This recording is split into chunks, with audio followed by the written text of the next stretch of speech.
માણસને છેતરી શકે, જગત જનની થોડા છેતરી શકાય. બધી દ્રષ્ટિઓ છે એની. કયા ભાવથી આવે છે, કેવા ભાવથી આવે છે, શું કરે છે. એની કૃપાથી આપણે આ જીવન જીવીએ છીએ. એની કૃપાથી આપણે આ રાતા પીળા ફરીએ છીએ. એને આપ્યું છે અને એના જ કાર્યમાં આપતા પહેલા અહીંયા આટલા આપીશ તો ઓછા થઈ જશે, તો ઓછા જ થશે. તારે બીજું શું હોય? ધર્મ કિએ જા ફળ કી ચિંતા મત કર ઇન્સાન. કારણ કે આ તો બધાના હિસાબ ચોખ્ખા રાખે. એના દરબારમાં કોઈ એક આપે એ તો સાહેબ 10 ગણા કરીને આપણને આપે.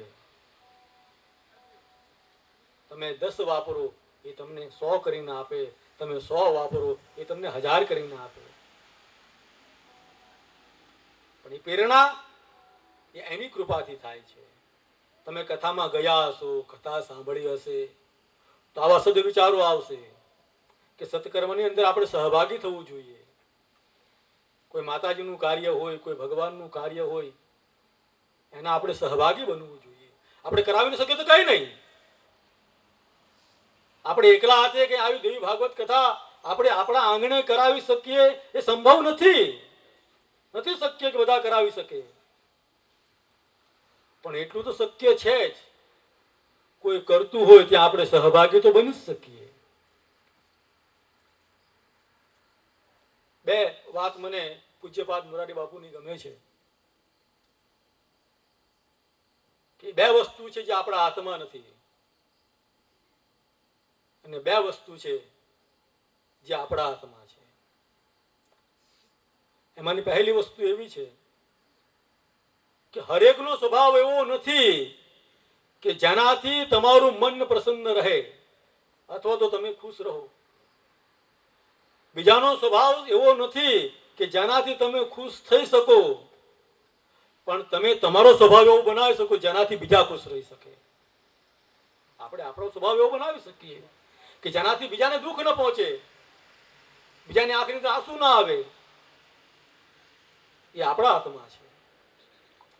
અને બીજું એવું વાત એ છે કે બીજાનું એવું કોઈ કર્મ નથી કે જેનાથી તમે રાજી થઈ શકો.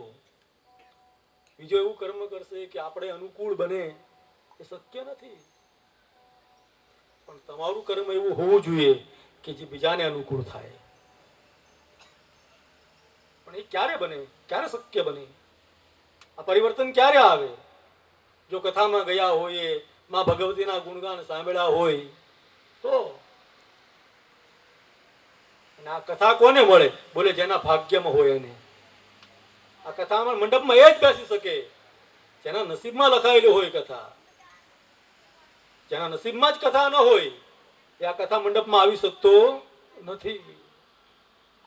કે કથા મંડપમાં એ જ આવી શકે જેના પાપ નિવૃત્ત થયા હોય. દેવ ભાગવતમાં ઉલ્લેખ છે.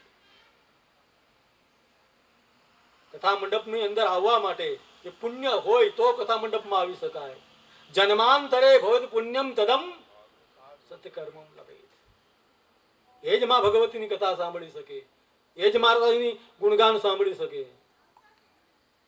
નહીં તો આપણે પેલું જૂનું દ્રષ્ટાંત છે ને, પોથી યાત્રા નીકળે, બંદૂક ફોડે એના કાનમાં ધાક બેસી જાય ને 9 દિવસની કથા પૂરી થાય, પાછી પોથી યાત્રા કાઢે, બંદૂક ફોડે, ધાક ખુલી જાય.